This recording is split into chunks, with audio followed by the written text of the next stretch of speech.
আমি তো মনে করি মেয়েরা যদি 15-16 বছর হয়ে যায় একে বিয়ে দেওয়া বাপ মার উপর ফরজ হয়ে যায়, ঠিক কিনা?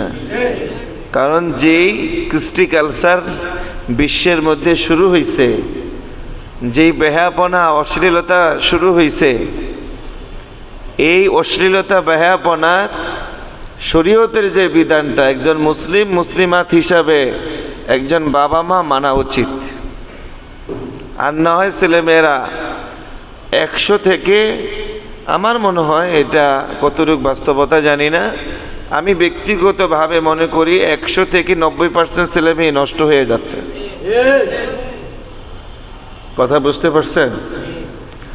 যেমন আমি আপনাদেরকে একটা ঘটনা শোনাই। এক যুবক আসছে, যুবক আইসা সে বিবাহের জন্য পরামর্শ চাচ্ছে। আমি কি তাড়াতাড়ি বিবাহ করো? বলছে হুজুর বাবা মা তো রাজি না। বাবা মা রাজি না? কেন রাজি না? বাবা বলে তুই এখন কিছু করস না, ব্যবসা নাই, বাণিজ্য নাই, টাকা রুজি করস নাই, বিয়া করবি। তো আমি বললাম এইটাও তো একটা ভালো কথা বলছে, তুমি কেন ব্যবসা করো না, বাণিজ্য করো না? কারণটা কি? পুরুষ হিসাবে, ছেলে হিসাবে তো করা উচিত। বলছে হুজুর আমি তো পড়াশোনা করছি ভার্সিটিতে। তো ভার্সিটিতে পড়াশোনা করছো, ভালো কথা, তো তোমার বাবাই তো পড়াচ্ছে? বলে হ্যাঁ। তো বাবা বলছে ভার্সিটির পড়া মাস্টার্স কমপ্লিট হবে এবং চাকরি নিব, মাসে 50,000 টাকা কমসে কম কামাই করব, তারপরে বিবাহ করাবো। তো আমি এইটাও একটা পরামর্শ, ঠিক আছে, তো তুমি কেন বিবাহের জন্য ফাল মারতেছ? বললো হুজুর আমি একটা নসিহতে ওয়াজে শুনছি, এমন দিলে লাগছে যে এই লাগাটা হুজুর মরার ভয়ে বসছে, এই জন্য বিবাহ করতে চাচ্ছি। বিবাহ ছাড়া আমার শান্তি নাই, মরলেও আমার কোনো জান্নাত হবে না। আমি বললাম কারণটা কি? বললো হুজুর এই জীবনে বিগত 5 বছরে কয়টা মেয়ের সাথে আমার জেনা হয়েছে আমি নিজেও বলতে পারি না। আমার চোখ তো বড় হয়ে গেছে, কি বলছে এটা? কয়টা মেয়ের সাথে আমার জেনা হয়েছে আমি নিজেও বলতে পারি না, গণা নাই। তাই বললাম এটাকে এমনি একটা আইডিয়া করে বলো। হুজুর 100-র উপর হয়ে গেছে। নাজুবিল্লাহ বলতেন না আপনারা? এই ভয় ঢুকে গেছে। আমি বললাম কিভাবে সম্ভব? মানুষ বিবাহ করতে মেয়ে খুঁজে পায় না, কত ছেলেকে খুঁজতেছে মেয়ের বাবারা, ছেলে আদর্শবান ছেলে খুঁজতেছে, পায় না, তুমি এত মেয়ে কোথায় পাও? তখন বলছে হুজুর মোবাইলে গ্রুপ আছে। কি আছে? গ্রুপ সেটিং আছে, আমাদের একটা গ্রুপ আছে, এই গ্রুপে প্রায় 250-র মতন আমরা আছি। কলেজ ভার্সিটির পড়ুয়া এরকম বাহিরে এমনি এমনি যুবক যুবতীরা 250-র মতো আছে। একসাথে আমরা রাতের বেলায় গ্রুপে ঢুকি, তখন এক পর্যায়ে আমরা একে অপরকে প্রস্তাব করি আজকে আমার প্রয়োজন, কে আছে আসো। অলরেডি আইসা পড়ে, আবার আমি চলে যাই, কোনো টাকা লাগে না, পয়সা লাগে না। এবার কথা বুঝছেন আপনারা? স্বেচ্ছায় স্বাচ্ছন্দ্যে চলছে, একে অপরের কাছে স্বেচ্ছায় গ্রুপে সেটিং করে কথা বলতেছে, চলে যাচ্ছে সেই কক্সে, চলে যাচ্ছে সেই টেকনাফে, কোথায় কোথায় যাচ্ছে, আবার নাইটে চলে যাচ্ছে, ঘুরতেছে, ঘোরার নাম দিয়া, কলেজের নাম দিয়া, বিভিন্নভাবে দিন তারিখ দিয়া চলতেছে। কথা বুঝছেন? হার কিসিমের, যেহেতু মোটামুটি কিছুটা এলেম অর্জন করছি, ইমামতি জায়গায় বসছি, এই জন্য অনেকে অনেক কথা নিয়ে আসে, কারোরটা দুঃখের কথা, কারোরটা সুখের কথা, এই শুনি মোটামুটি অভিজ্ঞতা হয়। এই বিচার বিশ্লেষণ করে দেখলাম বাংলাদেশে হালালভাবে অর্জন করা কঠিন, হারামভাবে অর্জন করা একবারে সহজ। অর্থাৎ হালাল খাওয়া কঠিন, হারাম খাওয়া কি সহজ হয়ে গেছে। এই যে ঘটনাগুলো ঘটছে কারো বাবা মা জানে না, কারো বাবা মা জানে না কি হচ্ছে। তো বাবা মা এই ছেলেকে বিবাহ না করে, এই মেয়েকে বিবাহ না দিয়া ডক্টর, ইঞ্জিনিয়ার, ব্যারিস্টার বানায়া আপনি আমি কি কবরে গিয়ে শান্তিতে থাকতে পারবো? জোরে বলেন। কশিন কালেও শান্তি আসবে না। এজন্য ব্যারিস্টার হোক, ডক্টর হোক, ইঞ্জিনিয়ার হোক, আমাদের অর্থ আছে, আমরা ব্যারিস্টার বানাবো, ডক্টর বানাবো, ইঞ্জিনিয়ার বানাবো, একজন দার্শনিক বানাবো, বৈজ্ঞানিক বানাবো। আল্লাহ পাক তৌফিক দিয়েছে, ছেলে মেয়েকে বানাবো। ইসলাম বলছে বানাও, ডক্টর, ইঞ্জিনিয়ার, দার্শনিক প্রয়োজন। কিন্তু ইসলাম এটাও বলছে বালেগ হয়েছে, বালেগা হয়েছে, বিবাহের প্রয়োজন। কথা বুঝতে পারছেন আপনারা? বিবাহের প্রয়োজন, বিবাহ দিয়ে দেন, তারপরে আপনার টাকা আছে, আপনি পড়ান। ছেলেকে বিবাহ করে ফেলেন, বৌমাকে ঘরে আনেন। 10 জন যেহেতু খাইতে পারেন, একটা মানুষ খাইতে পারবো।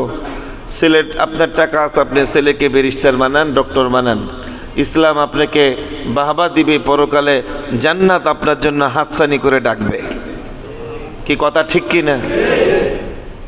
এই বাবা মা সবার প্রতি উদারত আহ্বান করছি, আজকের এই কথাগুলো খুব খেয়াল করবেন, খুব খেয়াল করবেন।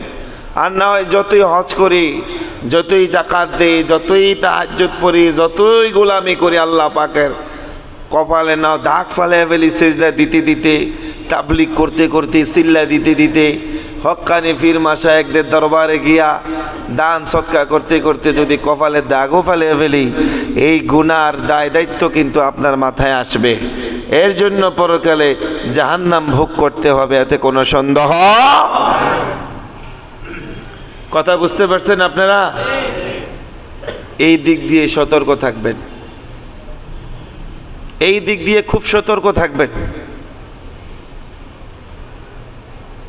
আজকে আমাদের মুসলমানদের নৈতিক আদর্শ আমাদের মাঝে নাই বলে আজকে কতিপয় নাস্তিক, কতিপয় খ্রিস্টান, ইহুদি, বৌদ্ধরা, বিদুর্মীরা আজকে মুহাম্মদুর রাসূলুল্লাহ সাল্লাল্লাহু আলাইহি ওয়াসাল্লামকে গালি দিচ্ছে, চরিত্রহীন বলছে। আমার ইসলামের মধ্যে যেটা আছে, আমি ইসলাম আমিই তো মানছি না, ইসলাম আমি মানছি না, এই জন্য ইসলাম না মানার কারণে আজকে নবীকে গালি দিচ্ছে নাস্তিকরা, ইহুদিরা, কাফেররা। 1 নম্বরে গালি দিচ্ছে আমার নবীকে, যে মুহাম্মদুর রাসূলুল্লাহ মুসলমানদের ধর্মনেতা, সে 9 বছরের শিশু আয়েশাকে বিবাহ করছে, সে একজন ধর্ষক। নাউজুবিল্লাহ বলেন, আরো জোরে বলেন। এই গালিটা দেয় কি দেয় না? খ্রিস্টানরা বলে কি বলে না? নাস্তিকরা বাংলাদেশে এটা নিয়ে আলোচনা সমালোচনা করে কি করে না? একটা মেয়ে 9-10 বছর হলে আরবের মানুষগুলো দেখবেন শাস্তি, দেহে, গঠনে অনেক বড়। কথা ঠিক কি না? কিয়ামতের আগে মানুষ আস্তে আস্তে ছোট হতে থাকবে, ছোট। আদম আলাইহিস সালাম কত বড় ছিলেন? 60 ফুট লম্বা ছিলেন। আল্লাহু আকবার কোন। এই জন্য জান্নাতে যারা যাবে সবাই 60 ফুট লম্বা হয়ে যাবে। আল্লাহু আকবার কোন। বাবা আদমের দেহ বডি নিয়ে জান্নাতে ঢুকবে, ইউসুফ আলাইহিস সালামের সৌন্দর্য নিয়ে ঢুকবে, মুহাম্মদুর রাসূলুল্লাহর আদর্শ নিয়ে জান্নাতে ঢুকবে। আল্লাহু আকবার কোন। আর প্রত্যেকটা মানুষ ঈসা আলাইহিস সালামের মতো যুবক হয়ে জান্নাতে ঢুকবে। এরকম ভাবে 4 জন নবীর আদর্শ থাকবে এক একটা জান্নাতি পুরুষের মধ্যে, নরনারীর মধ্যে। ঈসা আলাইহিস সালামের দেহ গঠন ছিল খুব সুন্দর, দেহটা এমন সুন্দর ছিল। ঈসা আলাইহিস সালামের দেহ দান করবে, ইউসুফ আলাইহিস সালামের সৌন্দর্য দান করবে, রাসূল সাল্লাল্লাহু আলাইহি সাল্লামের আদর্শ প্রত্যেকটা জান্নাতীকে আল্লাহ দান করবে। কথা বুঝতে পারছেন? এই জন্য ভাইরা আমার, তৎকালীন জামানায় আরবের মধ্যে এই জাতীয় মেয়েদেরকে বিবাহ দিতেন, সংসার করতেন। তাদের দেহ গঠনে, আকৃতিতে তারা বড় ছিলেন, হৃষ্ট। এখনো দেখবেন সৌদি আরবে গেলে, ফিলিস্তিনে গেলে এই বয়সের বাচ্চারা কত বড়। আমাদের বয়সের বাচ্চা, এই বয়সের আমাদের ছেলে সন্তানগুলো ছোট হয়ে থাকে। কি কথা ঠিক কিনা? রাসূল সাল্লাল্লাহু আলাইহি ওয়াসাল্লাম এই বয়সের যখন, আর এই বিবাহতে এই বিবাহতে উকালতি কে করছে জানেন? উকালতি করেছেন স্বয়ং জিবরাইল আলাইহিস সালাতু ওয়াস সালাম। মা আয়েশার বিবাহের উকিল ছিল কে? জিবরাইল আলাইহিস সালাতু ওয়াস সালাম। এই বিবাহের প্রস্তাবকারী ছিলেন স্বয়ং আল্লাহ রাব্বুল আলামিন। সুবহানাল্লাহ, জোরে কোন। মা আয়েশার বিবাহের প্রস্তাবকারী কে? জোরে বলেন। উকিল কে? আরো জোরে বলেন। আর সাক্ষী ছিলেন ওমর রাদিয়াল্লাহু তাআলা আনহু আর আবু বকর। আবু বকরের পক্ষ থেকে আসে নাই, প্রস্তাব আসছে আল্লাহ রাব্বুল আলামিনের পক্ষ থেকে, মেয়ের বাবার পক্ষ থেকে আসে নাই। রাসূল সাল্লাল্লাহু আলাইহি সাল্লামকে প্রস্তাবটা দেওয়া হয়েছে আল্লাহ জিবরাইলের মাধ্যমে। জান্নাতি রেশমি রুমালের মধ্যে মা আয়েশা সিদ্দিকার ছবি দিয়া রাসূল পাক সাল্লাল্লাহু আলাইহি সাল্লামকে দেখানো হয়েছে। সুবহানাল্লাহ, জোরে বলেন না। যেই বিবাহের প্রস্তাবকারী স্বয়ং আল্লাহ রাব্বুল আলামিন, যেই মেয়ের ছবি আল্লাহ নিজে জান্নাতি রেশমি রুমালের মাধ্যমে রাসূলকে দেখাইছে, ওই মেয়েটা বয়স কম হোক আর বেশি হোক, ওই মেয়েটা বিবাহের উপযুক্ত বানিয়ে আল্লাহ রাব্বুল আলামিন পাঠাইছেন। কথা ঠিক কি না? আরে বেঈমানরা তো বুঝে না, নাস্তিকটি বুঝে না। এরা আপনার মেয়েকে জেনার দিকে দৌড়াইতেছে, ছেলেকে জেনার দিকে। 18-22 বছর না হইলে হয় না। আরে এখানে যারা আছেন সবাই যৌবন কাল পাড়িয়ে আসছেন। একটা পুরুষ একটা মেয়ে কখন বালেগ হয়ে যায়, কখন তার যৌন চাহিদা বাড়ে, এইটা আমি আপনাদের কাউকে বুঝাইতে হইব না, নিজে নিজেই বুঝছেন সবাই। কি কথা ঠিক কিনা? বিবাহ করলে আর বিবাহ বসলে সমস্যা নাই, এটা সবাই জানে। এই বয়সে না হলে সে কি সওয়াবের কাজ করে না গুনার কাজ করে? এই যারা বুড়া হয়েছেন সবাই এই জীবন পার করে আসছেন। কথা ঠিক কিনা? ইসলাম চাচ্ছে আপনাকে গুনাহ থেকে বাঁচানোর জন্য, আপনাকে আদর্শবান বানানোর জন্য। এজন্য অনেক কথা বলে ফেললাম। ছেলে মেয়ে বিয়া না দিলে হজ হয় না, এই কথাটা কি সঠিক না? বলেন কথাটা কি?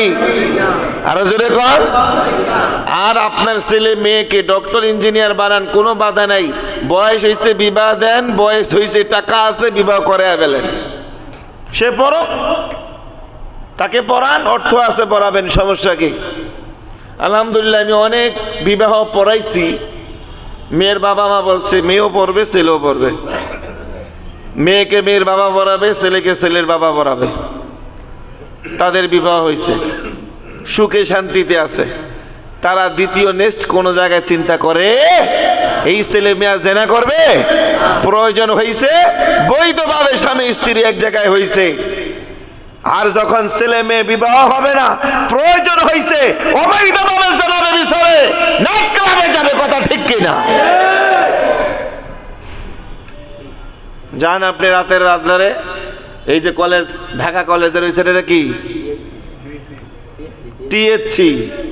টিএসসি না কিএসসি, আহারে ছেলে মেয়ে কোন জায়গাতে ছেলে আইছে কোন জায়গাতে মেয়ে আইছে হে নিজে কই তারা না। মেয়ের মার খবর নাই মেয়ে কই আছে, ছেলের বাবারও খবর নাই ছেলে কই আছে। এটা তো ইসলামের আদর্শ না, মুসলমানদের নৈতিকতা না, এটা হচ্ছে ইহুদিদের কৃষ্টি কালচার। কথা ঠিক কিনা? ইহুদিদের আদর্শ হচ্ছে একটা রাস্তার কুকুর যেমন আদর্শবান, ইহুদি বেঈমান কাফের মুশরিকদের হচ্ছে সেই আদর্শবান। মুসলমান সন্তানদের এই আদর্শ হতে পারে?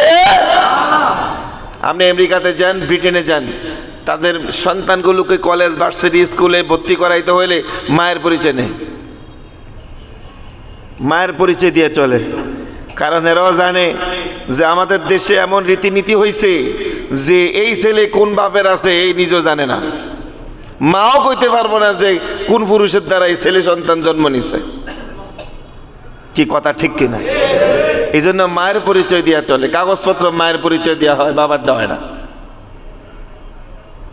ভাইরা আমার, এরা কি ইসলাম ধর্ম গ্রহণ করে? বংশ পরিচয় হয় বাবার থেকে, মায়ের থেকে না।